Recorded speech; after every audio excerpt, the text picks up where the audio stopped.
Esse é o Limoeiro 2021. A atividade de hoje surge com a necessidade da troca. Trocar informações e vivências é uma das ferramentas mais potentes e significativas para a mudança da sociedade. Meu nome é Bárbara Bedran, sou professora da Rede Estadual de São Paulo e hoje estou aqui com a Amanda Barros, uma das minhas grandes referências e inspirações. Olá, eu sou a Amanda. A Bárbara me chama de referência e inspiração. É um presente porque, na verdade, é uma troca também. Ela é a minha ref e uma inspiração diária de professora, de mulher. E eu também compartilho disso. Também sou professora da Rede Estadual, professora de História, rapper, poetisa. E nós vamos trocar uma ideia, um acúmulo sobre a nossa vivência do que é ser mulher, do que é estar dentro da academia e, ao mesmo tempo, desconstruir o que a gente tem dentro da academia. É impossível falar de feminismo sem falar sobre relações humanas. E pensar na atualidade não tem muito sentido se não olharmos para o passado, com um olhar mais aguçado, com uma escuta mais delicada. Pensar no passado é entender qual é o nosso lugar atual. Essa transpassagem do passado para o presente faz automaticamente que nós pensemos e planejemos o futuro.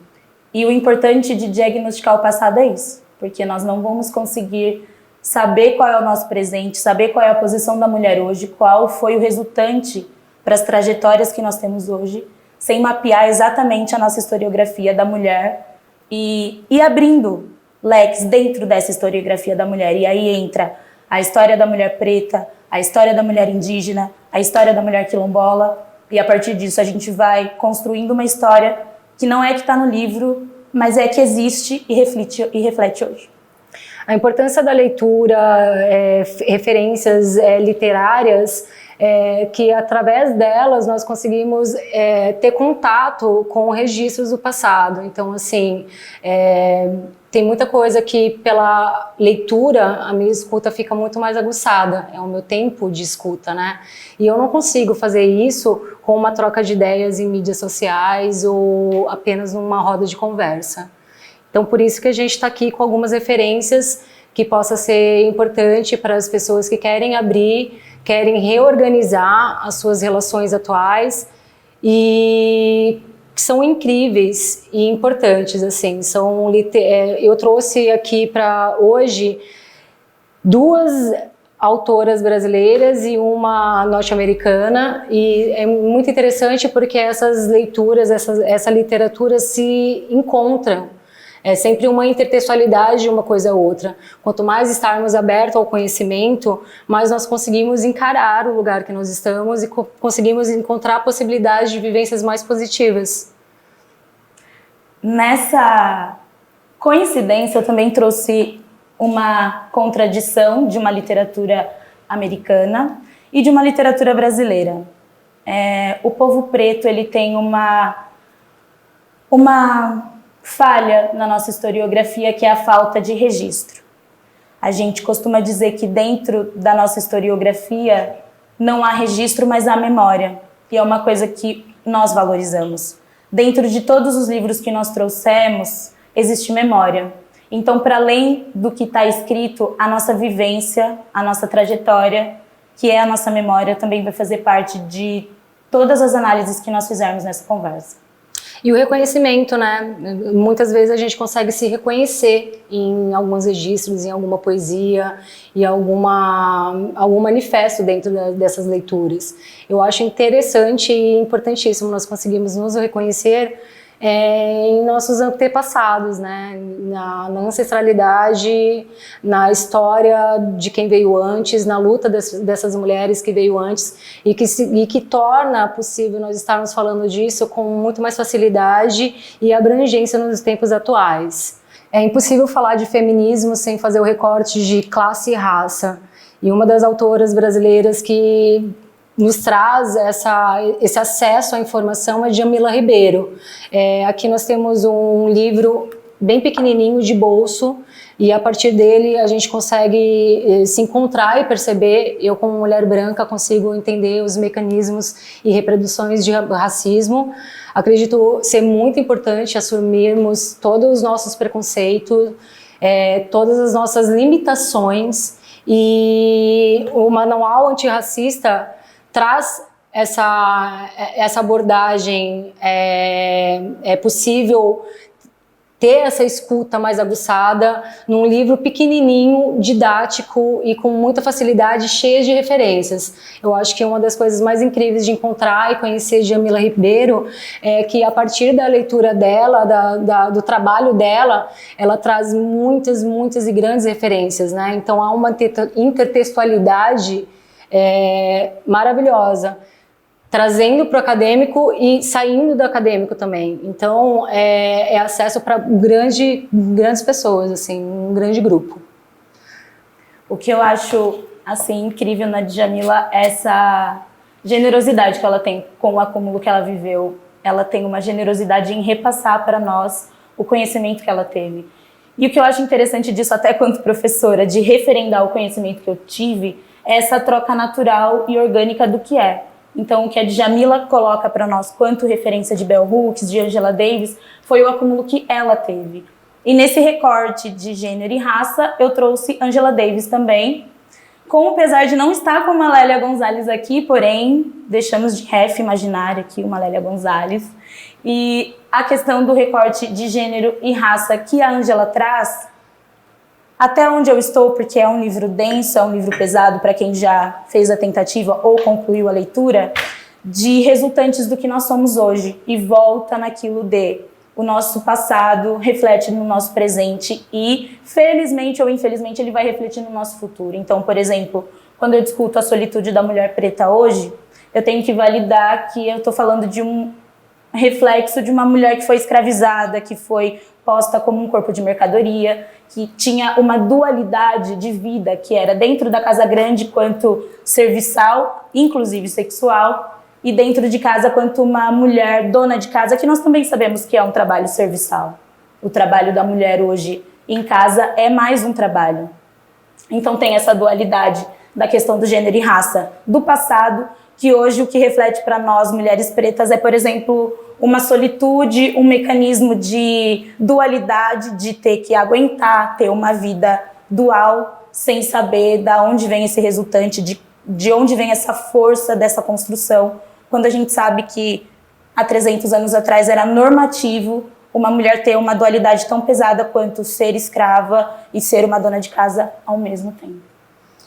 E traz também essa consciência de não lugares, né, que a sociedade coloca a mulher preta, a mulher negra e outras mulheres também, mas focando na ideia de raça, essa consciência de tirar esse lugar que não é pertencente, nunca foi, mas foi colocado, imposto, né? Sim. Como você falou, a ideia da sexualização, ou a ideia do lugar dentro de casa, ou numa função doméstica, e apenas onde não tem um progresso e não se coloca, não permite que essas mulheres estejam em outros lugares de potência. Sim. Então, e aí a gente vê hoje, por exemplo, um resultante de que a nossa camada social tem a mulher preta como última, ainda abaixo do homem preto, e sem essa construção e essa identidade histórica fica difícil para a pessoa entender de onde vem isso. Por que que a mulher preta está colocada na nossa cadeia alimentar, na nossa cadeia de saúde, na nossa cadeia monetária tão abaixo? Porque ela esteve numa construção histórica abaixo. Então ela viveu o período de transformação e de conscientização sendo pautada pelo homem senhor de engenho ou pelo homem escravo. E a gente também tem que colocar o homem nessa condição. Ele era um homem que já vivia dentro daquela condição de dominação e ao mesmo tempo ele tinha a dualidade de ser proprietário de alguém e aí ter que estar em casa e cumprir aquela função de homem, de pai de casa, de dominar a família, sendo que não era uma construção real, era uma dominação externa de trabalho, mas que dentro de casa, no off, no noturno, eles tinham que ainda cumprir essa função social. Que reflete hoje? E para mim fica muito nítido a importância de colocar como primeiro momento e de mais importante as pautas levantadas pelo movimento do feminismo negro. Trazer as pautas e olhar para essas pautas com mais atenção e cuidado, com certeza vai abranger e afetar todo um sistema. Então, colocando essa pauta como o primeiro, como o mais importante, faz com que toda uma sociedade se mobilize e se movimenta para uma possibilidade de vivência mais positiva. Sim, e eu acho que isso entra aquela palavra que a gente usa, que é clichê, mas é resultante, que é a consciência. Se uma pessoa tem consciência da trajetória social de uma classe que ela não pertence, eu acho que fica drasticamente mais fácil ela conseguir interpretar as reações daquele povo. E coloca um adendo, por exemplo, na Carol Conká, não vou conseguir não determinar isso, que é super coloquial, a falta de interpretação de algumas posições quando elas são tão naturais, se você tem consciência da trajetória de alguém. E é interessante porque a consciência, ela vem com um trabalho abrangente e um projeto de vida. Não é de uma hora para outra que você vai decidir ser consciente e você vai acordar consciente. É um projeto de muito estudo, de muita escuta e que faz com que a gente caminhe para um espaço, com certeza, desconstruído de possíveis vivências positivas, né? Porque uma coisa é você falar que você é antirracista, é antimachista, e outra coisa é você agir ao contrário daquilo que você fala. Então, dos pontos mais importantes que eu vejo de todo o movimento, porque é aquilo que nós estávamos falando antes. Falar de feminismo, muitas vezes, essa palavra fica muito distante das ações de base do dia a dia. Então, assim, não adianta você se informar de uma maneira superficial, sem se incomodar, sem sangrar, sem reconhecer as falhas da sociedade e que isso traz para nós como reprodutores dessas violências e desse silenciamento, e perceber que a ação e a fala tem que caminhar junto. Porque senão a gente só vai estar se promovendo de um movimento importantíssimo que surgiu há muito tempo atrás e que, se nós olharmos com superficialidade, nós não vamos sair do lugar. Não tem como ser feminista e ser homofóbico, não tem como ser feminista e ser racista, não tem como a comunidade LGBT ser misógina. É assim, não tem como não, acontece. É isso que nós temos que perceber. O que acontece? O que nós precisamos encarar? É importante e, infelizmente, nós vamos ter que ser incomodados. Precisa do incômodo, precisa do sangramento. E é um sangramento subjetivo, não subjetivo, mas muitas vezes metafísico, né? Porque, afinal de contas, quantas pessoas sangraram, quantas mulheres sangraram para nós estarmos aqui podendo falar sobre isso agora. É um convite para um literal mergulho raso, profundo. Você vai chegar no raso, mas você vai ter que estar no profundo. A gente particularmente procura o feminismo como uma identidade primária. Então, acredito que o primeiro contato que uma mulher tenha com o feminismo é essa necessidade de espaço, essa necessidade de pertencer, de estar. E aí a gente vê que o feminismo ele não é só para nós, ele tem demandas, ele tem camadas, e aí quando você não faz parte dessas demandas, quando você não é essas camadas, é o convite pro mergulho fundo, e aí você vê que nós temos demandas drásticas como a mulher ainda estar dentro de um trabalho de doméstica sem uma remuneração, um trabalho muito próximo ao escravo e assim, sem nenhum tipo de reconhecimento. Exato. Então, se eu estou dentro de uma luta que ainda tem uma camada social de trabalho tão defasada, eu ainda tenho que mergulhar muito nisso. Não tem como falar de pontos lá na frente se nós não olharmos as atitudes de base. E isso que você falou é muito interessante porque para muitas mulheres, para muitas famílias, a função doméstica é uma profissão e ela vai para além da profissão, né? Porque afinal é uma função diária de todas as pessoas, de todo mundo que tem um ambiente, todo mundo que divide uma casa, trazer essa responsabilidade e com certeza empatia de olhar para essa função e olhar a sobrecarga da outra é muito importante, porque a gente não vai conseguir sair do lugar quando você é feminista na rua e você não faz nenhuma atitude dentro de casa. Morar Sim. com meninos, morar com pessoas que não teve essa educação coletiva de base, muitas vezes você se incomodar com a ideia muito básica daquilo que nós estávamos falando. Lavar a louça uma vez na semana e ainda merecer aplausos. ou ter que ficar batendo toda hora na necessidade de você ter uma colaboração significativa, né? De 50-50. Enquanto as funções de base, e vamos colocar a doméstica nisso, que é muito importante, onde a mulher faz 70%, 80% e a presença masculina faz 10%, 15%, você não está mudando muita coisa. Como mudar uma sociedade se você não consegue ter uma mudança interna? Não tem como existir uma mudança social se nós não conseguimos nos perceber e começar a encarar quais são as mudanças que nós temos que fazer dentro de nós. E tem que ser de base. Não dá para falar de coisas tão distantes. Vamos falar do que está palpável, vamos falar o que está ao nosso alcance.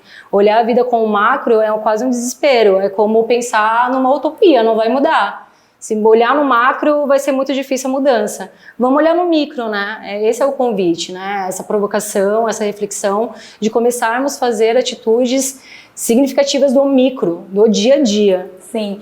Quando eu tive essa virada que você está falando, esse start, porque eu comecei na militância muito cedo, jovem, então eu tinha aquela ideia de que eu ia transformar o mundo, literalmente. Aquela ideia infantil e brilhante de que eu consigo, eu sou a jovem que transformará o mundo. E aí, quando eu entendi que eu tinha que transformar, primeiro de tudo, o meu mundo, o micro, eu vi que eu tinha muito trampo no micro, eu tinha muita coisa para mudar em mim, eu tinha muita coisa que eu podia fazer aqui, no meu bairro, na minha rua, na minha cidade. E aí, as mudanças que eu queria, aquele feeling que eu queria sentir das mudanças do mundo, eu consegui sentir no micro. Me contemplou, sabe? E é muito interessante isso, porque é um caminho que se fala muito na arte, na expressão corporal, na dança, dessa consciência da mudança de dentro para fora. E o que nós vemos hoje é essa fome da mudança de fora para dentro. Sim. É um caminho contrário e que parece que nós continuamos no mesmo lugar. Esvazia. Eu fiz um curso nessa quarentena, dentre os cursos que eu fiz, que eu fui as loucas do diploma, dos certificados, e um alquimista, ele falou uma coisa sobre expansão interna. A gente tá nessa busca, é o Mood 2021, do autoconhecimento, da desconstrução, e a gente fica tanto expansão interna, expansão,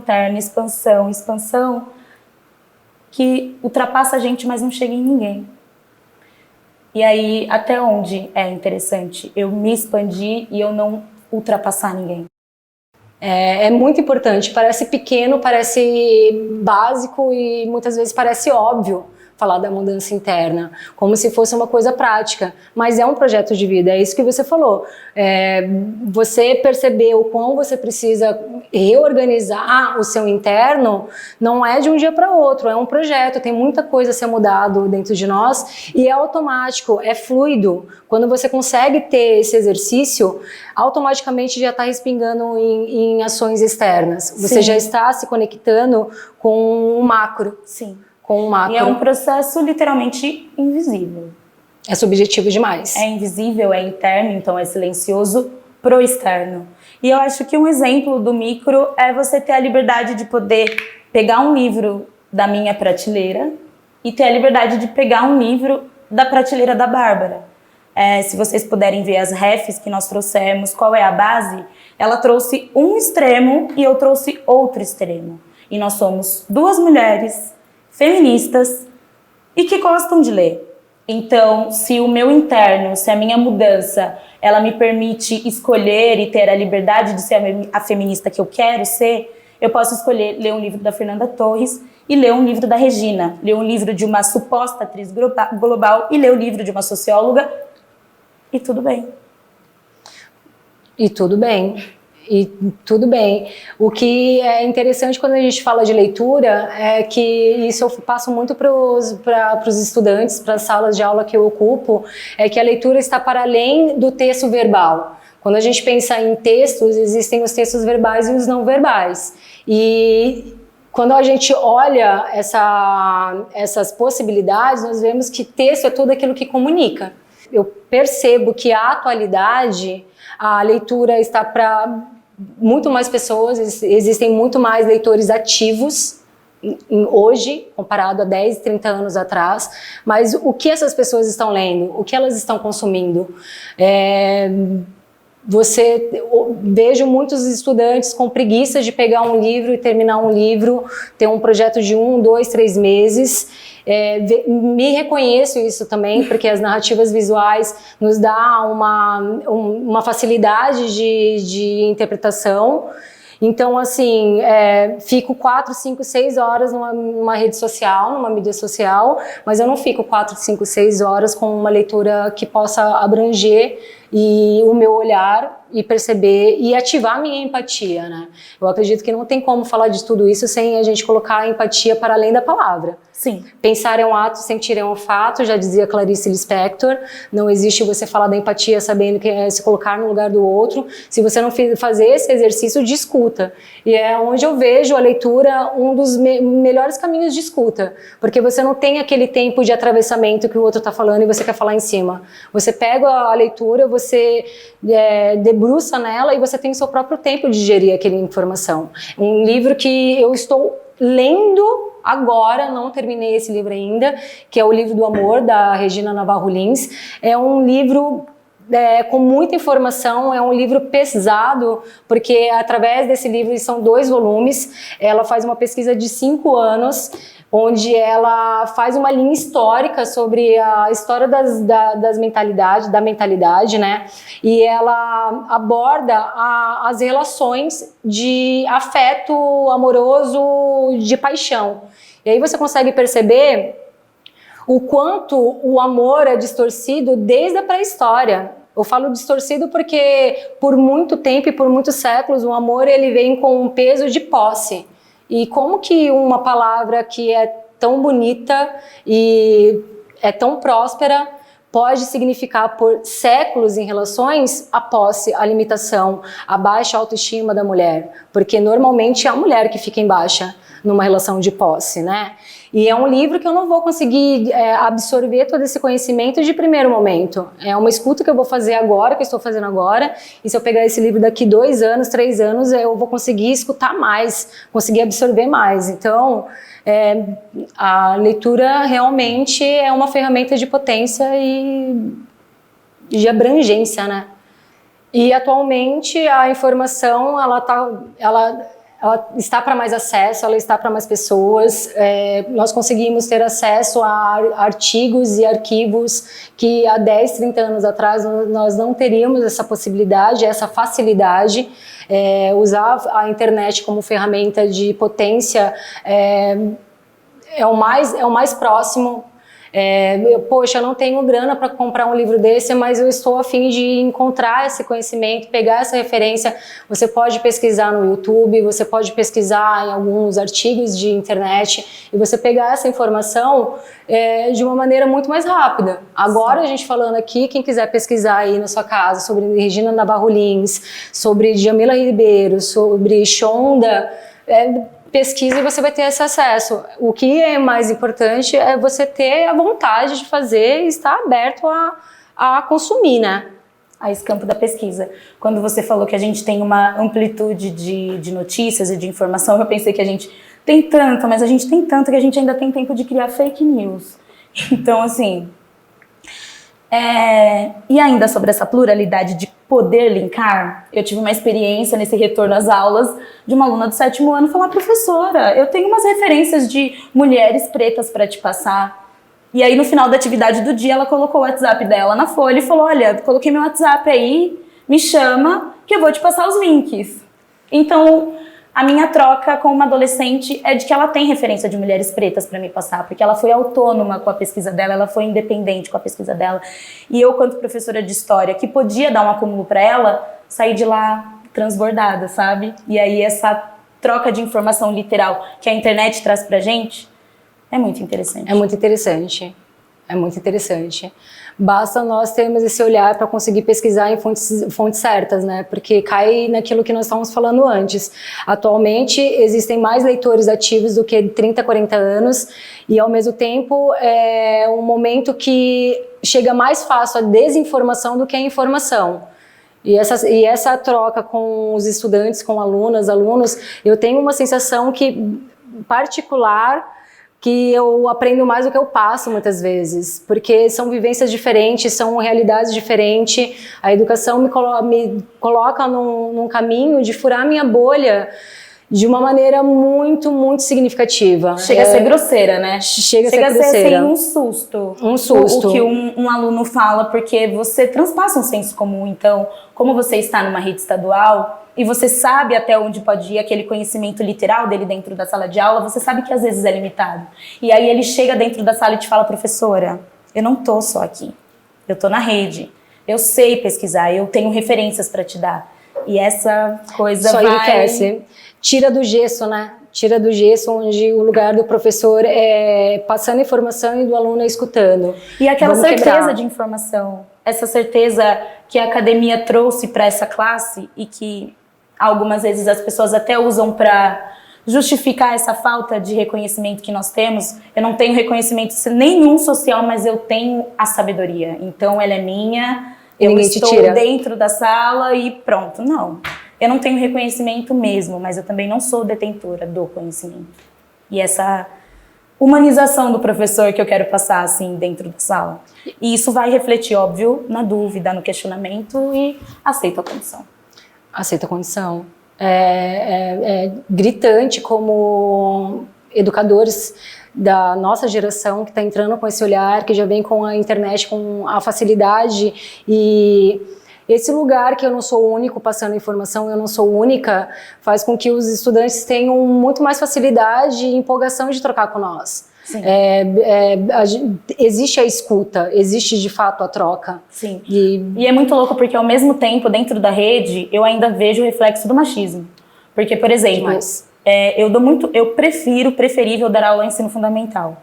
Então, de 6º a 7º ano, eu ainda pego aqueles alunos que vêm no vício do ensino básico, sim, que é chamar a professora de tia, porque a maioria do maternal até chegar no 5º ano, ele é visto com mulheres, né? A nossa classe é engraçado, porque a nossa classe até o ensino médio ela é majoritariamente feminina, e aí quando entra a academia, quando entra o pós, quando entra o doutorado, o mestrado, vira porque começa a existir o capital e a nossa classe era vira majoritariamente masculina. Então, dentro da escola eu ainda tenho que desconstruir do aluno que a minha profissão não é de ser tia, não é de uma cuidadora.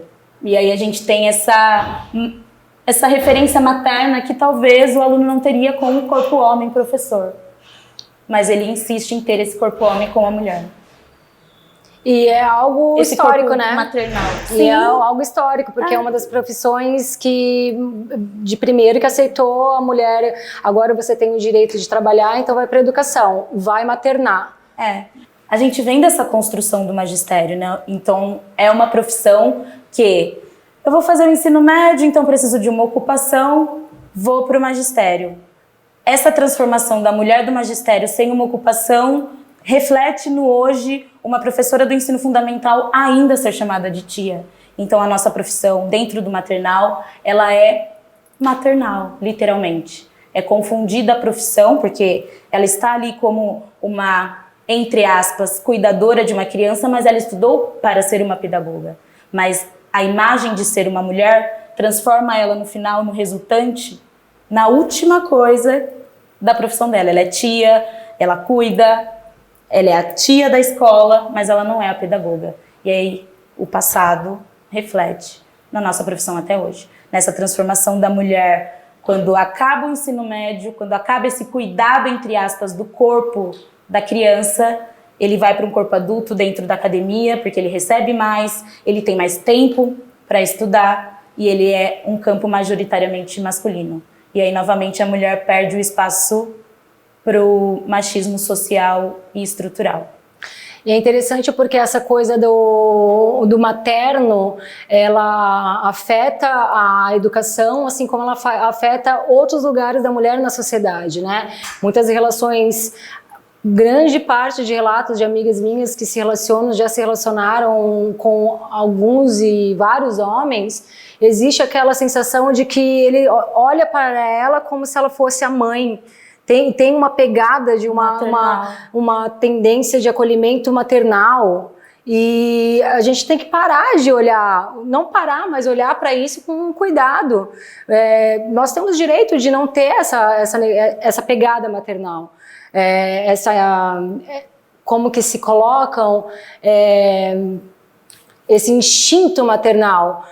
Há tanta coisa de potência no corpo da mulher, na mulher em si, né, que resumi-la como uma mãe materna é limitar muitos de nós em lugares que ainda não é ocupado. Inclusive a palavra maternal, porque eu acredito que você ser uma pessoa maternal não é literalmente um cuidado literal. As pessoas envolvem a mulher no maternal como um serviço. Então eu cuido, eu lavo, eu passo, eu sou maternal. Esse é o cuidado que as pessoas vinculam à mulher. O homem vê na mulher, esposa, a ligação maternal à mãe no cuidado, no literal, a minha roupa está lavada. Exato, exato. E não consegue perceber que essa nossa potência tem muito mais a ver com o coletivo do que a ideia de gerar uma vida e de cuidar de funções domésticas no 100%.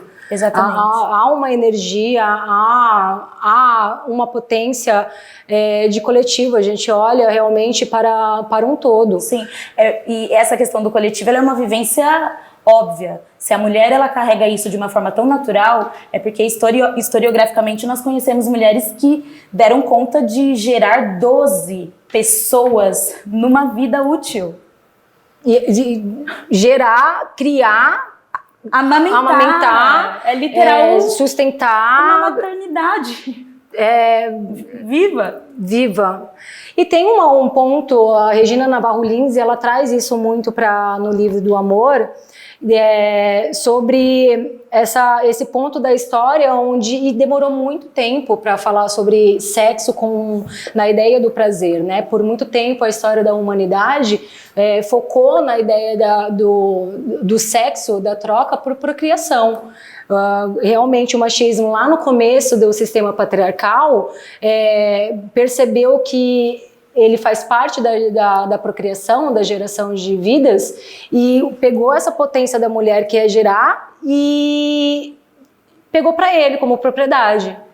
E isso é muito violento, porque nos tira até o direito de não querer gerar ou de gerar quando nós bem decidimos. Quanto agora que nós temos o direito de falar, sei lá, a possibilidade de falar que eu tenho 30 anos de idade e não é uma falência estar sozinha, solteira e não querendo gerar. Há 10, 30 anos atrás, falar, meu Deus, você já está passando do ponto de ser mãe. É uma pressão social. É uma pressão social absurda. A Shonda, que é a minha ref de livro, de literatura do dia, ela é mãe de 3 e todos são adotados. Dentro do livro, eu humanizei a minha mãe, porque a Shonda é muito mãezona mesmo, e dentro dessa mãezona mesmo, ela desconstrói essa mãe padrão. Um dos temas dela é que ela diz sempre sim quando as filhas dela querem brincar. Ela diz que ela não vai perder a oportunidade de brincar com a filha dela, e no ano em que eu disse sim, um dos sim é sempre dizer sim, filha, vamos brincar. E aí essa humanização da quebra da mãe me foi importante, porque tem um episódio que ela diz assim, porque ela é essa mãe que você tá falando, essa mãe fora desse padrão maternal. E aí uma das discussões na reunião da escola é que a mãe literalmente tinha que produzir o cookie do dia. E ela falou, eu não produzo cookies, eu sou uma mãe que não faz bolo, mas eu sou mãe. E eu vou levar o bolo da padaria, mas a minha filha vai levar o cookie dela. Então essa humanização do padrão da Shonda, porque eu demorei para entender que a minha mãe também não era uma mãe padrão, traz essa memória afetiva de fazer literaturas maternais. E demora um tempo também para percebermos que, pelo menos eu demorei foi na minha adolescência que eu fui perceber que minha mãe, antes de ser mãe, ela é uma mulher. Ela é Maria Alice, ela tem as suas vivências, a sua história, o seu passado, os seus desejos, suas necessidades presentes, que ultrapassa a ideia dela ser a minha mãe. Sim. Então essa humanização também da mulher e a divisão, eu sou mãe, eu sou mulher, é muito importante, né, que tenha esse reconhecimento para além de nós, para a sociedade. Sim. Senão as mulheres ficam muito ainda em um valor passado, em uma postura passada, sagrada que ela é feita para gerar, apenas. Onde ela não terá nenhum outro lugar na sociedade se não for para gerar. E se você não gera, você não está completa. Sim, e é muito louco ver essa transformação, porque nós estamos falando de um movimento, por exemplo, o feminismo, ele está aqui há anos e há décadas. E, por exemplo, hoje uma amiga falou para mim que o começo do diálogo dela com a mãe dela era, esse negócio de feminismo, eu não sou feminista, eu sou independente, eu sei o que eu quero, mas feminismo não. E aí ela é de uma geração passada e hoje esse movimento atravessou ela e ela mudou o discurso de sim, eu sou uma mulher independente e feminista. Então, as gerações que foram, elas conseguem ainda ser passadas pela nossa, ela ainda tem o poder da escuta, ainda tem o poder de transformação. E eu acho que é isso que traz essa potência, essa certeza de que a gente tem que sentar aqui e discutir isso, porque a geração futura precisa ver que a gente estava pensando alguma coisa. Felizmente, a gente pode ter essa oportunidade. E eu espero que, quando elas puderem ver a movimentação que existiu agora, de que não seja um sentimento de patinar, sabe? Que seja um sentimento de movimento. Sim. É maravilhoso mesmo. O que eu fiquei muito, muito incômoda e chocada com o livro do Amor da Regina Navarro é porque ela aponta costumes da sociedade de períodos passados, de séculos passados, de muitos séculos passados. E quando você se depara com o que era costume no século XVIII, por exemplo, ou ainda mais, no século V, você percebe que ainda é um costume atual. Você fala, poxa, isso que foi instaurado no século V ainda é nutrido e reproduzido hoje em 2021. E você consegue também ter essa escuta e esse autoconhecimento. Eu já reproduzi isso. E é um costume do século V e que muitas vezes esses costumes não são costumes valiosos. Não é uma tradição valiosa que vale a pena estar nutrindo para levar para outras gerações. São costumes violentos de silenciamento e de violência física e mental contra as mulheres. A violência contra o homem na história da humanidade só existe na competição de território. Enquanto a mulher ela foi violentada de diversas maneiras no decorrer da história da humanidade e cada vez mais pesado, até chegar num momento que a Regina ainda fala que, pensando na história da humanidade, você conseguindo trazer esse conhecimento, você tendo a oportunidade de estudar, nós ainda estamos no momento mais tranquilo para a mulher. Se hoje é um momento tranquilo para a mulher, como foi todo esse processo? O que foi o conturbado, social, né? O que foi o conturbado? Foi a Inquisição, onde as mulheres eram torturadas, queimadas.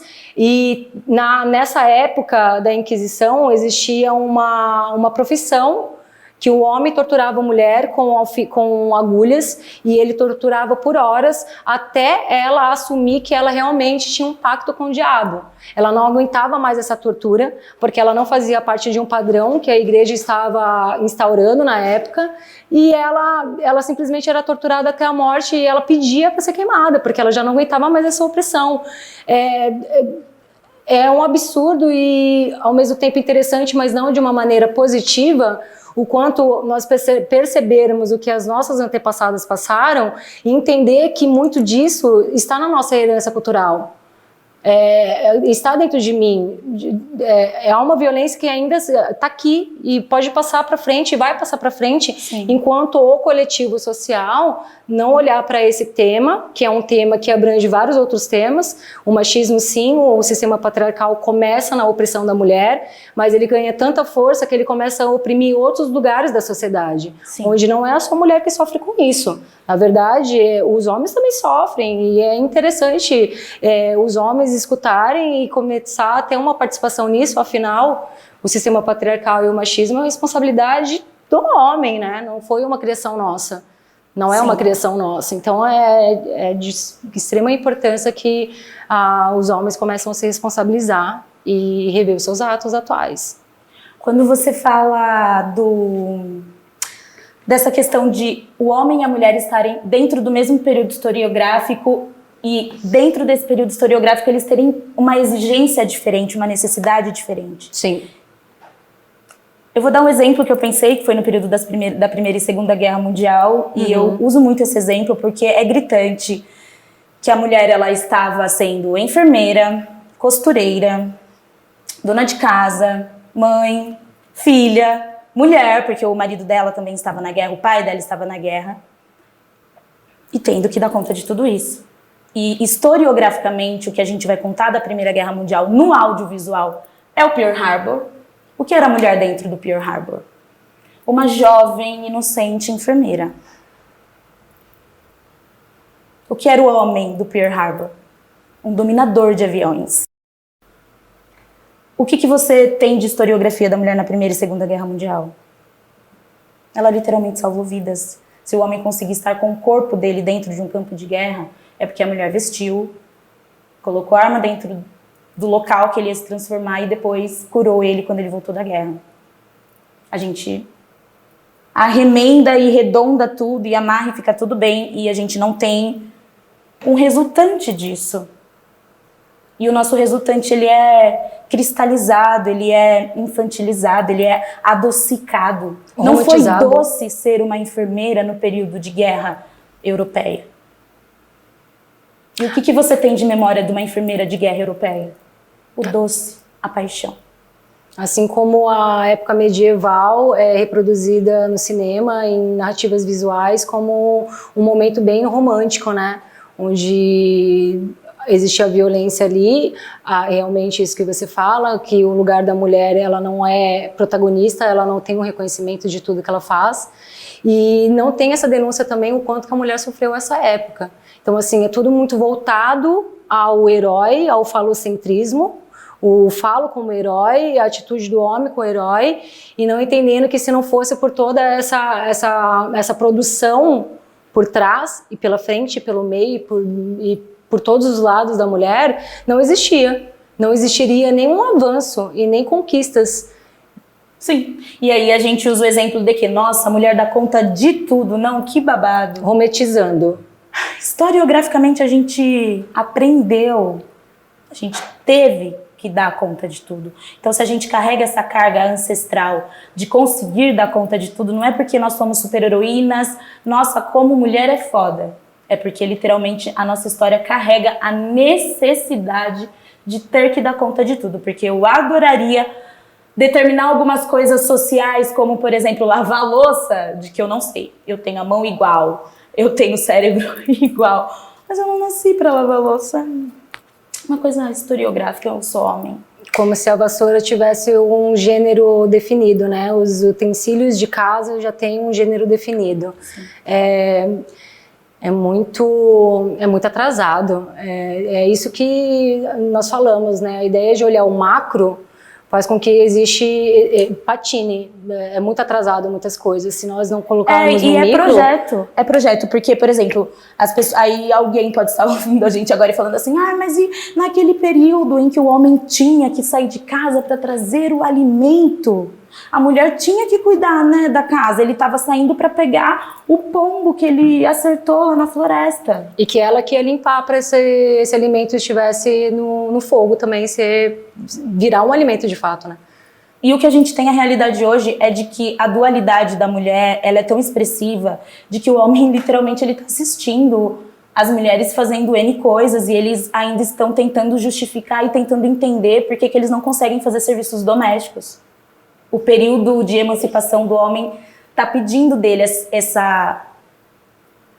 despertar mesmo territorial, porque ele está perdendo um espaço além do geográfico significativo do papel do homem enquanto emancipação do ser humano. A gente acaba falando que o homem ele está atravessando o que a mulher pode ser.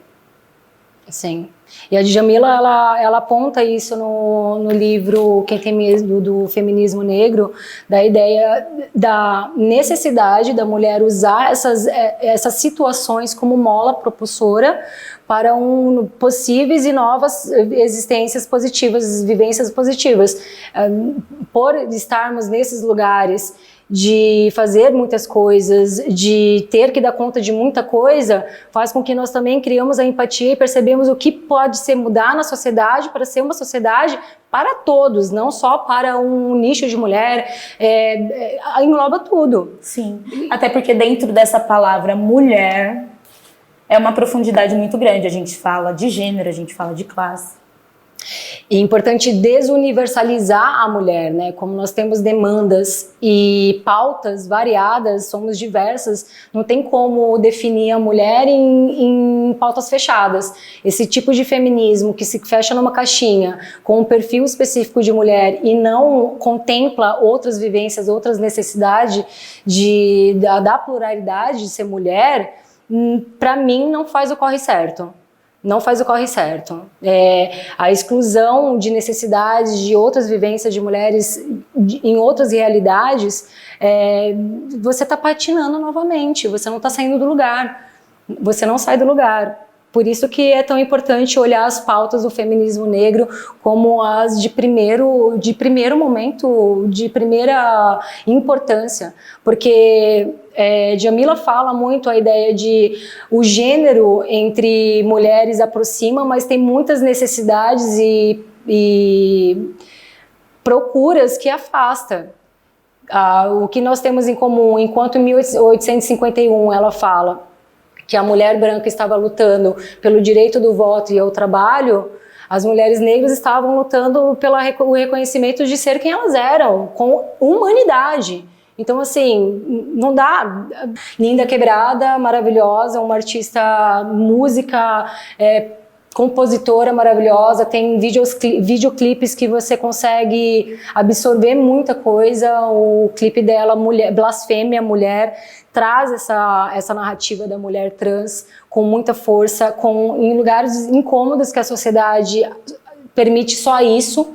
E é muito interessante porque, infelizmente, dentro dessas vivências violentas, ainda assim existe o acolhimento entre elas, onde eu percebo que dentro de grupos feministas privilegiadas não existe um acolhimento, existe uma vaidade e um egoísmo de pensar que a minha pauta é essa e é fechado, eu só vou olhar para isso, eu não vou olhar para o resto que está acontecendo à minha volta. É a visão do micro e do macro. Aí o macro da pessoa se transforma nela, e aí ela é o macro. Nesse livro da Shonda, que na verdade eu nem falei o que é o livro da Shonda, mas ela decidiu no ano de 2013 para 2014, numa conversa com a irmã dela, enquanto a irmã dela preparava o bom peru de ação de graças norte-americano, de que ela não falava sim para as coisas. E ela decidiu dizer sim para as coisas. E dentre esse sim, ela decidiu fazer um discurso para uma premiação que ela ia fazer. E aí o convite dessa premiação veio com um e-mail assim: nós estamos te convidando porque você quebra tetos invisíveis. E aí ela recebeu isso como uma boa questionadora e falou: que teto invisível eu quebrei? E ela faz essa análise que você está fazendo do acolhimento da mulher, do processo de lá de 1800 para cá. E aí ela faz uma analogia a esse teto invisível que o convite por e-mail disse que ela tinha, de que, na verdade, ela não quebrou esse teto. Ela foi mais uma pessoa que bateu e voltou. E eu acho que a luta da mulher, a luta feminista, foi muito definido com esse teto invisível que a Shonda definiu. Às vezes a mulher, ela bate e volta, a outra mulher bate e volta, e aí a minha próxima bate e volta, mas a gente vai criando essas rachaduras. A cada mulher que dá uma batida e volta, a gente cria mais um pouquinho de rachadura, e a gente, às vezes, não vai abrir tudo, mas vai aparecer uma frechinha de luz ali. E é essa frechinha que vai reluzir, é essa frechinha que trouxe esse convite para a Shonda. Então ela referenda a toda a luta que existiu antes dela, a todo o movimento não feminista, mas o movimento das mulheres com o feminismo, que trouxeram ela até esse momento, até essa frechinha. E eu acho que é isso, essa empatia, essa colaboração que você disse que a mulher tem que ter, essa disponibilidade de ir lá, bater e voltar e deixar um pouquinho daquela rachadura mais aberta para a próxima que vai bater e voltar. E essa colaboração tem a ver com a afetividade feminina, que muitas vezes foi negado por em tempos históricos passados, a mulher ser nutrida como uma ameaça entre uma e outra. Sim. A ideia de você olhar como uma outra mulher, uma outra pessoa, como uma ameaça porque você se sente insegura, faz com que tenha um distanciamento, né? Vários distanciamentos. E quando a gente olha a afetividade feminina, para além de sexualidade, afetividade mesmo de acolhimento, fica muito mais fácil. É o caminho, né? É isso que nós estamos falando, e eu acho é que o caminho. Justamente essa é uma grande arma que o capital e o machismo ele tem. Essa falta de afetividade dentro do campo feminino. Porque a gente vincula daí automaticamente a nossa afetividade única e exclusivamente para um outro corpo, para um outro gênero, que o nosso outro gênero é o homem. Então, se a gente não tem uma identidade de afetividade dentro de nós, acaba que a gente fica refém de uma afetividade que não contempla porque não é igual. Ela é nutrida, ela é afetividade, mas não é igual. E é aquela broderagem que o homem facilmente tem. Exato. Por isso que a união deles fica tão poderosa. Sim. Eles têm a afetividade entre eles, que é a broderagem, e nós temos essa rivalidade que vai sendo emancipada naturalmente. E aí dentro dessa rivalidade a gente coloca autoestima, essa questão da maquiagem, do corpo, da mente, da mulher ser um padrão e ficar distante da outra, porque automaticamente se existe um padrão eu vou me comparar. E eu não vou me comparar só ao padrão, eu vou me comparar a outra humana que está perto de mim, porque nela eu vou ver um defeito mais fácil. E aí a gente entra nessa manobra que é bem poderosa na mão deles, que é a falta de afetividade. Né? É um projeto. É interessante falar desse projeto que no livro Vagina, de Naomi Wolf, ela coloca muitas questões e mecanismos da sociedade como projeto mesmo de afastamento da mulher. E um deles que eu acho muito marcante nesse livro, ele fala sobre o despertar da mulher, de muitas mulheres, não todas as mulheres, mas o despertar da mulher enquanto corpo de prazer e vagina, né? Muitas mulheres tem mulheres hoje em dia que passou a vida inteira sem conseguir sentir um prazer, um orgasmo, um prazer único para ela, né? É essa coisa que nós estamos falando do falo, do afeto para o outro. Nós temos numa relação, eu vou me doar mais ao homem do que a ideia da afetividade da mulher. E em Vagina, a Naomi, ela traz a ideia do estupro como um projeto também político de anular as mulheres e afastar as mulheres da sua potência. Então, assim, quando nós colhemos um pouquinho de cada informação, nós percebemos que o projeto ele é extenso e são microprojetos que nos afastam da nossa potência. É interessante também olhar a ideia da afetividade feminina no ponto de um afeto próprio, né? A ideia do autocuidado mesmo. E eu percebo que não tem como falar de autocuidado sem falar de prazer. Um prazer que foi nos negado por muitas gerações e que hoje nos deparamos com uma dificuldade de nos conhecer, de ter o autoconhecimento. O autocuidado vem do autoconhecimento, né? É um caminho que você tem que transitar, você tem que passar por um para chegar no outro. E o autoconhecimento não irá conhecer se nós não tivermos uma familiaridade e encarar o nosso prazer, o nosso corpo com uma devida atenção. E é isso que eu acho incrível nesse livro da Naomi, a Vagina, porque ela traz essa ideia da potência do prazer feminino e o quanto o nosso prazer está conectado ao nosso cérebro, né? É o Kundalini de terminações nervosas que vem do nosso chakra sexual, que vem da vagina para muitas mulheres que têm vagina, né? Algumas mulheres que têm vagina, e como esse estímulo faz com que nós ligamos vários botões invisíveis e conectam o nosso cérebro para uma expansão, né? E como nós falamos, o projeto é um projeto, a ideia de anular o prazer feminino. E não existe autocuidado sem o nosso conhecimento do prazer. Sim. Cada mulher é uma mulher, cada corpo é um corpo e não tem como fixar em um ponto só de prazer. Sim. Existe essa necessidade do autoconhecimento e perceber nosso corpo como uma ferramenta potente de quebrar barreiras, né? Enquanto nós, mulheres, não tivermos direito ao prazer, nós também não vamos conseguir avançar em outros aspectos da sociedade. Ela aponta uma parte que eu achei incrível, ela relata a relação dela com o orgasmo, e ela consegue ter essa percepção que depois que ela atinge o orgasmo, a vida tem cores mais vivas, o humor, a possibilidade da troca e a autoestima da mulher fica elevada.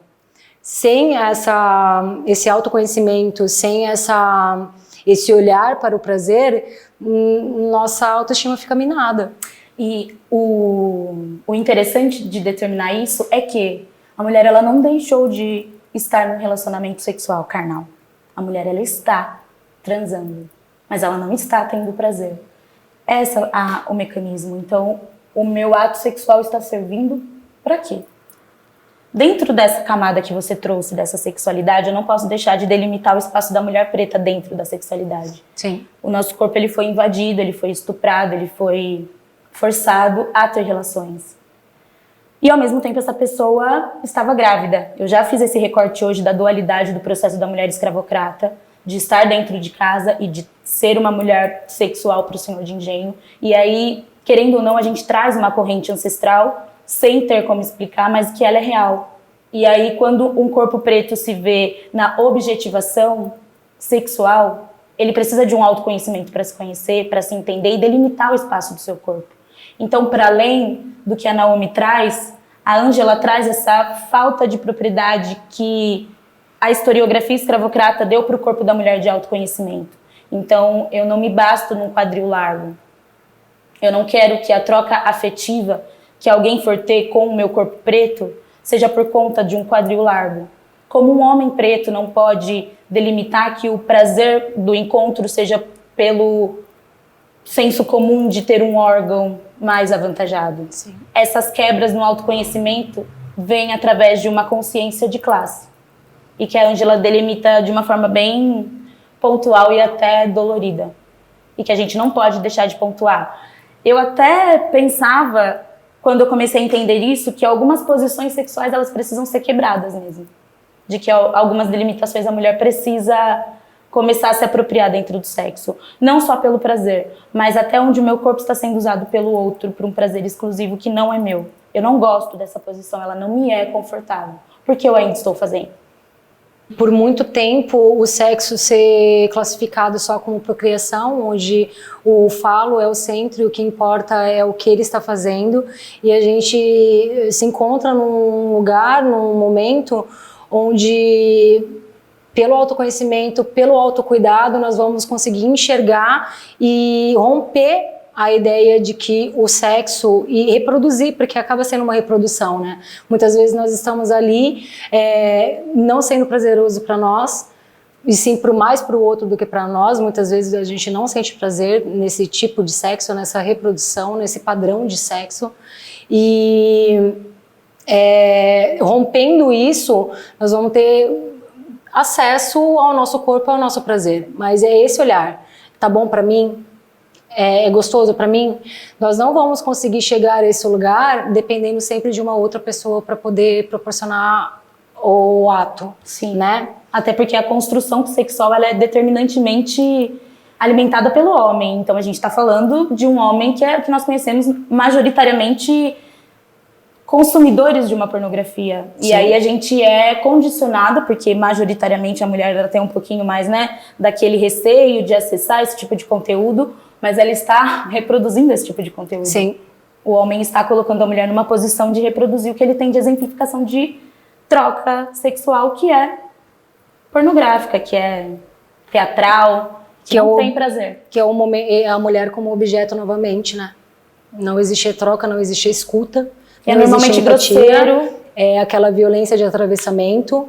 E a Naomi fala muito essa importância de perceber o corpo da mulher, o corpo, né, como a pele, e Linda Quebrada fala muito isso, né? O grande órgão que nós temos, o mais poderoso órgão sexual é a pele. Parar de focar em um ponto fixo do corpo e descobrir a pele, o corpo todo, como uma grande potência ao prazer. Sim. Chegar diretamente focado em um lugar não vai fazer com que o prazer exista, e sim a reprodução de um sexo forçado, de um sexo atravessado, de uma invasão de corpo, né? Sim, e aí quando a mulher ela delimita esses espaços que ela tem, ela vai criando essa continuidade em outras camadas sociais. Então, se eu, quanto mulher, entendo o meu espaço sexual, eu, quanto mulher, entendo o meu espaço social, o meu espaço quanto profissional, Exato.